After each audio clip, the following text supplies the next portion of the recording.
Hello friends, मैं रमेश कुमार आप सभी का स्वागत करता हूं आपके अपने YouTube channel Ramesh study point पे। तो दोस्तों, हम लोग पढ़ रहे थे इतिहास को पढ़ने के क्रम में हमने सबसे पहले क्या किया था। सबसे पहले हमने इतिहास की पृष्ठभूमि पढ़ी थी कि हमको पढ़ना किस क्रम से है, और उसी क्रम में सबसे पहले हमने देखा था कि इतिहास को आसानी से पढ़ने के लिए इसे 3 भागों में बांटा गया था। एक प्रागैतिहासिक काल, आधैतिहासिक काल और इतिहास। प्रागैतिहासिक काल के अंतर्गत हमने किसे पढ़ा? हमने पढ़ा पाषाण काल को, यानी कि जिसका लिखित साक्ष्य प्राप्त नहीं था। और इसके पश्चात फिर क्या आता है? इसके पश्चात आता है आधैतिहासिक। आधैतिहासिक के अंतर्गत वो काल आएगा जिसका हमको लिखित वर्णन मिला हो लेकिन उसे पढ़ा ना जा सका हो। ठीक है, तो आज हम लोग क्या पढ़ेंगे? आज हम लोग पढ़ेंगे आधैतिहासिक काल। इससे पहले हम लोग थोड़ा सा देखते हैं कि हमने पिछले वीडियो में चर्चा की थी कि 18वीं शताब्दी के आसपास में जब रेल की पटरियां बिछाई जा रही थी, तब उसके पश्चात जो कुछ अवशेष प्राप्त होते हैं, कंकाल या फिर ईंटें वगैरह जो प्राप्त होती हैं, इसके फलस्वरूप क्या होता है, वहां पे खुदाई करवाई जाती है। तो सबसे पहली बार जो खुदाई होती है, सर जॉन मार्शल के नेतृत्व में दयाराम साहनी जो है खुदाई करवाते हैं। और ये खुदाई कहाँ करवाते हैं? ये पंजाब प्रांत का मोंटगोमरी जिला था। तो 1921 में सर जॉन मार्शल के नेतृत्व में दयाराम साहनी जो है पंजाब प्रांत के मोंटगोमरी जिले में रावी नदी के किनारे ये उत्खनन कार्य करवाते हैं। और ये जहाँ पे जिस जगह पे खुदाई करवाई जा रही थी, उस जगह का नाम था हड़प्पा। तो जब खुदाई के पश्चात में वहां से पूरा एक नगर निकलता है, तो उस पूरे सभ्यता को, वहां की पहचान के लिए उसे हड़प्पा सभ्यता का नाम ले लिया जाता है। ठीक है दोस्तों, और इसके पश्चात एक साल के बाद 1922 में राखाल दास बनर्जी जो हैं, ये सिंध प्रांत के लरकाना जिले में ये खुदाई करवाते हैं। सिंध प्रांत के लरकाना जिले में, और सिंधु नदी के किनारे था ये स्थान था। और यहाँ से उत्खनन के दौरान इन्हें मोहनजोदड़ो प्राप्त होता है। मोहनजोदड़ो का ये उत्खनन करवाते हैं। इसके पश्चात जो उत्खनन की जो प्रक्रिया है भारत देश में तेजी से चालू हो जाती है। और भारत देश के आजाद होते होते भारत देश में लगभग 40 से 50 जो है हड़प्पाई स्थल खोजे जाते हैं। तो जब भारत देश आजाद होता है, भारत देश के आजाद होते होते यहाँ पे लगभग 40 से 50 हड़प्पाई स्थल खोजे जाते हैं। और वर्तमान समय की अगर बात की जाए, तो जो वर्तमान समय है, इस वर्तमान समय में लगभग 1500 के आसपास हड़प्पाई स्थल खोजे जा चुके हैं, जिसमें से 900 से अधिक हड़प्पाई स्थल तो भारत देश में है, और 2 हड़प्पाई स्थल जो है ये पड़ते हैं अफगानिस्तान में, और बाकी के जो हड़प्पाई स्थल हैं ये पड़ते हैं पाकिस्तान में। तो 1500 हड़प्पाई स्थल 1500 के आसपास, यानी कि काफी ज्यादा जो है, काफी ज्यादा में स्थल प्राप्त हुए, जिसमें से 900 से अधिक जो है भारत देश में ही है, 2 अफगानिस्तान और बाकी के पाकिस्तान में पड़ते हैं। तो दोस्तों, ये क्या था? ये छोटा सा ये जो हड़प्पाई स्थल है, हड़प्पाई स्थलों के बारे में हमने देखा कि हड़प्पाई स्थल है क्या। दरअसल सबसे पहला जो स्थल खोजा गया था, इस क्रम में जो सबसे पहला स्थल खोजा गया है वो था हड़प्पा सभ्यता, यानी कि सबसे पहला जो स्थान खोजा गया था, स्थल जो खोजा गया वो हड़प्पा था, हड़प्पा सभ्यता थी। तो इसी वजह से इसके बाद के जितने भी स्थल खोजे गए हैं उन सभी को हड़प्पाई स्थल बोला गया है। या फिर इसे क्या कहा गया? इसे सिंधु घाटी सभ्यता भी कहा गया है। क्यों? क्योंकि ये जितने भी स्थल खोजे गए इसमें से अधिकांश स्थल जो है वो सिंधु नदी या फिर सिंधु की सहायक नदियों के किनारे सभी स्थल थे। इसी वजह से इसे क्या कहा गया? हड़प्पा सभ्यता या फिर सिंधु घाटी सभ्यता कहा गया है। ठीक है दोस्तों, अब हम लोग क्या करेंगे? हम लोग हड़प्पा सभ्यता या फिर इसी को कहेंगे सिंधु घाटी सभ्यता, इसके बारे में थोड़ा सा संक्षेप में देखेंगे। तो हमने देखा कि काफी ज्यादा हड़प्पाई स्थल प्राप्त होते हैं। तो बीच बीच में कहीं पे आपको मिल रहा है जम्मू कश्मीर में मिल रहा है, कहीं उत्तर प्रदेश में मिल रहा है, कहीं महाराष्ट्र में मिल रहा है, कहीं पे अफगानिस्तान में मिल रहा है। तो ऐसे ऐसे बीच में गुजरात में मिल रहा है, ढेर सारे स्थलों पे ऐसे हड़प्पाई स्थल प्राप्त हुए। इसके बाद इनकी जो बाउंड्री सीमा है, इनकी बाउंड्री सीमा को मिलाया जाए तो इनकी बाउंड्री सीमा को मिलाने पर इनकी जो आकृति बनती है वो त्रिभुजाकार की आकृति बनती है। तो जो हड़प्पाई सभ्यता है, जो हड़प्पा सभ्यता है, इसकी आकृति कैसी है? इसकी आकृति जो है त्रिभुजाकार आकृति है। लेकिन इसमें अफगानिस्तान के जो 2 हड़प्पाई स्थल है, मुंडीगाक और सुरतुधाय, जो अफगानिस्तान के 2 ही हड़प्पाई स्थल है, एक मुंडीगाक और सुरतुधाय। तो मुंडीगाक और सुरतुधाय 2 हड़प्पाई स्थलों को छोड़ने के पश्चात उनको न लेने पे इसकी जो आकृति बनती है वो त्रिभुजाकार की आकृति बनती है। और जो हड़प्पाई स्थल है, इसका जो संपूर्ण क्षेत्रफल है हड़प्पाई स्थल का, इसका संपूर्ण क्षेत्रफल कितना है? 12,99,600 वर्ग किलोमीटर, यानी काफी ज्यादा एरिया है। 12,99,600 वर्ग किलोमीटर जो है हड़प्पाई स्थल का ये क्षेत्रफल है। इसके बाद हड़प्पाई स्थल की जो बाउंड्री लाइन की बात की जाए, इसकी उत्तरी सीमा, दक्षिणी सीमा, पूर्वी सीमा और पश्चिमी सीमा की अगर बात की जाए तो इसकी जो हड़प्पाई स्थल है, हड़प्पाई स्थल की जो उत्तरी सीमा है, उत्तरी सीमा मांडा है। मांडा जो है ये कश्मीर में पड़ता है और ये किस नदी के किनारे था, ये चिनाब नदी के किनारे था। तो हड़प्पाई स्थल की जो उत्तरी सीमा है, उत्तरी सीमा जो उत्तरी बिंदु है वो कौन सा है, वो मांडा है, जो कि कश्मीर में चिनाब नदी के किनारे पड़ेगा। दक्षिणी सीमा की बात की जाए तो दक्षिणी सीमा जो है दैमाबाद महाराष्ट्र में पड़ेगा, जो कि प्रवरा नदी के किनारे है।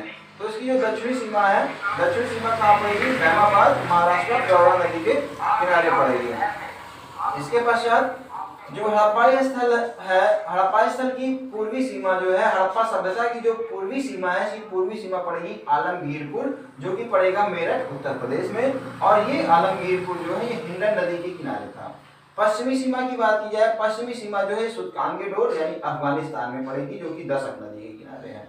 ठीक है, तो सीमा की बात के बाद फिर से देखिए बहुत ही आसान है। उत्तरी सीमा की बात करें तो उत्तरी सीमा यानी भारत के उत्तर में क्या है, जम्मू कश्मीर है, तो जम्मू कश्मीर में पड़ेगा मांडा, तो मांडा जम्मू कश्मीर। ठीक, ये हमारा क्या है, ये जो हड़प्पा सभ्यता है इसकी उत्तरी सीमा हो गई। दक्षिणी सीमा की बात की जाए तो दक्षिणी सीमा कौन सी हो जाएगी, दक्षिण में क्या है, यहाँ पे आपका महाराष्ट्र आता है और यहाँ पे क्या है, दैमाबाद। ठीक, तो दक्षिणी सीमा दैमाबाद महाराष्ट्र में पड़ेगा। ठीक, पूर्वी सीमा की बात की जाए तो हमारा आएगा उत्तर प्रदेश में मेरठ पड़ेगा और मेरठ में आलमगीरपुर है। ठीक, तो वहां पे यह हो जाएगा पूर्वी सीमा। और पश्चिमी सीमा की बात की जाए तो अफगानिस्तान में पड़ेगा सुल्तानगेडोर। ठीक, तो ये हो गई इसकी बाउंड्री लाइन हो गई, इसकी सीमाएं हो गई। ठीक है, इसके बाद क्या है, इसके बाद कुछ और वन लाइनर टाइप क्वेश्चन है। तो जो हड़प्पा सभ्यता है, इसमें हड़प्पा सभ्यता की जो सबसे बड़ा स्थल है, सबसे बड़ा हड़प्पाई स्थल जो है वो कौन सा है, वो मोहनजोदड़ो है। ठीक, जो कि वर्तमान समय में कहाँ पे पड़ेगा, पाकिस्तान में पड़ेगा। और हड़प्पाई स्थलों में भारत में सबसे बड़ा जो स्थल है वो कौन सा, वो राखीगढ़ी है। तो हड़प्पा सभ्यता का जो सबसे बड़ा स्थल जो भारत में वर्तमान समय में है वो कौन सा है, वो राखीगढ़ी है। ठीक, और जो हड़प्पा सभ्यता है इसे हम लोग किसके अंतर्गत पढ़ते हैं, इसे हम लोग पढ़ते हैं आद्य ऐतिहासिक काल के अंतर्गत पढ़ते हैं। आद्य ऐतिहासिक काल यानी कि वह काल जिसका लिखित विवरण प्राप्त हो लेकिन उसे पढ़ा ना जा सका हो। तो जो हड़प्पा सभ्यता है यहाँ पे चित्रित लेख प्राप्त हुए हैं, यानी चित्रित लिपि प्राप्त हुई है और उसको पढ़ा नहीं जा सका, उसे समझा नहीं जा सका, यानी कि जो भी लिखित जानकारियां हैं वो चित्र लिपि में प्राप्त हुई हैं।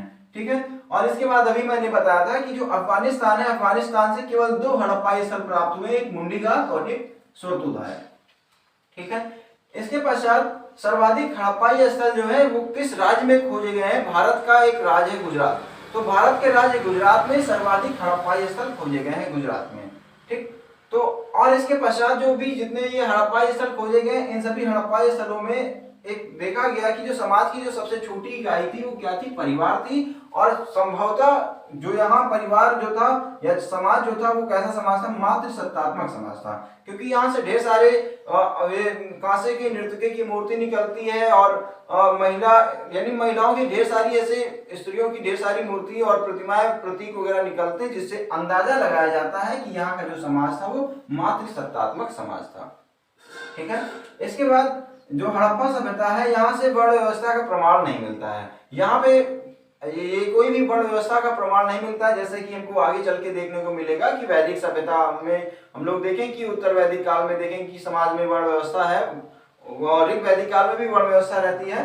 ठीक है, तो ये आगे चल के देखने को मिलेगा, लेकिन यहाँ पर हड़प्पा सभ्यता में वर्ण व्यवस्था का कोई प्रमाण नहीं मिलता है। लेकिन जो ये अच्छे खासे जो नगर बने हुए थे, पक्के मकान बने हुए थे हड़प्पा सभ्यता के, वहाँ शासन प्रशासन कैसे चलता रहा होगा, तो इस संभावना ये लगाई जाती है कि जो शासन ये है पुरोहित या व्यापारी वर्ग या फिर नगर प्रशासन द्वारा यहाँ का शासन चलाया जा रहा था। जो हड़प्पा सभ्यता है, हड़प्पा सभ्यता से कपास के प्रमाण मिलते हैं। ठीक, और यहाँ से कुबड़ वाला सांड जो था एक लोकप्रिय पशु था। ठीक, और जो स्वास्तिक का चिन्ह है, स्वास्तिक का चिन्ह भी हड़प्पा सभ्यता से ही प्राप्त हुआ है।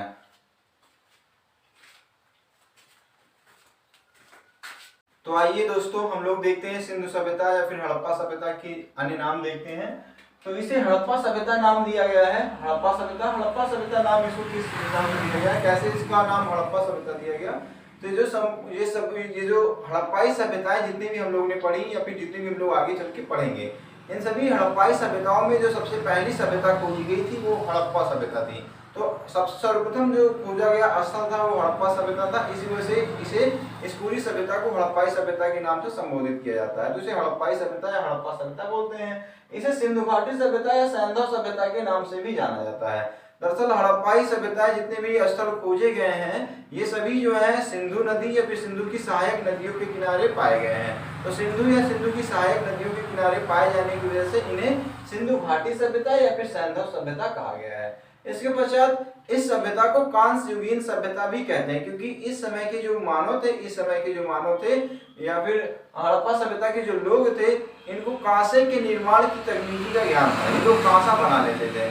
तो जो हड़प्पा सभ्यता के जो लोग थे कांसा बना लेते थे, इन्हें कांसे को बनाना आता था, इसकी तकनीकी का ज्ञान था, इसीलिए इसे क्या कहा गया, इसे कांस्य युगीन सभ्यता भी कहा गया है। और लेकिन हमें यहाँ पे एक बात ये ध्यान रखनी है कि जो हड़प्पा सभ्यता के जो लोग थे इन्हें भले ही कांसे के निर्माण की तकनीकी का ज्ञान था, लेकिन इनके जो औजार थे, इनके जो उपकरण थे वे कांसे की बजाय तांबे की बनी हुई थी। इनकी जो धातुएं बनाई गई थी, इन लोगों ने जो धातुएं बनाई थी वो तांबे की धातुएं बनाई थी। ठीक है दोस्तों।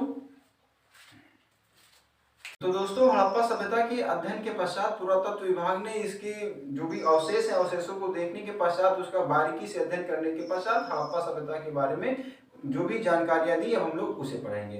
तो हड़प्पा सभ्यता की जो पहली विशेषता है नगर नियोजन प्रणाली। तो हड़प्पा सभ्यता एक नगरीय सभ्यता थी। यहाँ पे अच्छे खासे नगर बने हुए थे और नगर जो थे दो भागों में बटे हुए थे, एक पश्चिमी भाग और एक पूर्वी भाग। जो हड़प्पा सभ्यता के जो पश्चिमी भाग थे जो नगरों के, उनमें किलेबंदी की जाती थी। तो किलेबंदी की जाती थी यानी कि उसमें जो अच्छे लोग रहते रहे होंगे, यानी कुछ कुल वाले लोग इसमें रहते रहे होंगे और जो पूर्वी भाग थे इसमें सामान्य लोग इसमें रहते रहे होंगे। ये एक अनुमान है केवल, क्योंकि पश्चिमी भाग में किलेबंदी की गई थी और पूर्वी भाग में किलेबंदी नहीं थी। तो इससे अनुमान ये लगाया गया कि पूर्वी भाग में सामान्य लोग रहे होंगे और पश्चिमी भाग में उच्च वर्ग रहे होंगे। इसके बाद सड़क निर्माण योजना की बात करें तो सड़कों की अच्छी खासी व्यवस्था की गई थी। सड़कें एक दूसरे को 90 डिग्री के एंगल यानी समकोण पर एक दूसरे को काटती थी और ये जाल पद्धति यानी ग्रिड पद्धति का निर्माण करती थी। जो मुख्य सड़कें 8 से 10 मीटर चौड़ी थी ये। ठीक। इसके पश्चात जल निकास प्रणाली की बात करें तो जल निकास का अच्छा खासा हमको यहाँ पे सुंदर सा प्रबंध देखने को मिलता है हड़प्पा सभ्यता में। पानी के निकास के लिए जो सड़कें हुआ करती थी या जो गलियां हुआ करती थी इनके बगल से नालियां बनाई गई थी। तो यानी जल निकास की अच्छी खासी व्यवस्था हमको देखने को मिलती है हड़प्पा सभ्यता में। इसके बाद है भवन निर्माण योजना। तो भवन निर्माण योजना जो भवन बने हुए थे ये पक्की ईंटों के बने हुए थे हड़प्पा सभ्यता के, और ये ईंटें सामान्यतः घनाकार ईंटों का प्रयोग ज्यादातर किया गया था। घनाकार ईंटों का प्रयोग ज्यादा किया गया था। ईंटें जो थी 4:2:1 के अनुपात में इनका ये था। इनकी लंबाई चौड़ाई ऊंचाई लगभग ये थी 4:2:1 के अनुपात में ईंटें हुआ करती थी। और एक है अलंकृत ईंट प्राप्त हुई कालीबंगा से। तो कालीबंगा जो हड़प्पाई स्थल है यहाँ से अलंकृत ईंटें प्राप्त हुई हैं। और इस समय जो व्यापार होता था, क्योंकि मुद्रा की खोज तो थी नहीं, तो जो व्यापार होता था वो वस्तु विनिमय प्रणाली के माध्यम से होता था। यानी एक वस्तु के बदले दूसरी वस्तु का आदान प्रदान किया जाता था। इस तरह से व्यापार होता था। वस्तु विनिमय प्रणाली द्वारा वस्तुओं का व्यापार होता था। और व्यापार के लिए जो ये बाट वगैरह थे, बाट जो थे यानी तौल के लिए बाटों का प्रयोग करते थे लोग, और उसके लिए 16 या उसके गुणक अंकों का प्रयोग करते थे अपने बाटों पर। और सर्वाधिक बाटें जो इन्होंने प्रयोग की थी वो सर्वाधिक बाटें घनाकार बाटें थी। घन के आकार की सर्वाधिक बाटें लोग प्रयोग करते थे।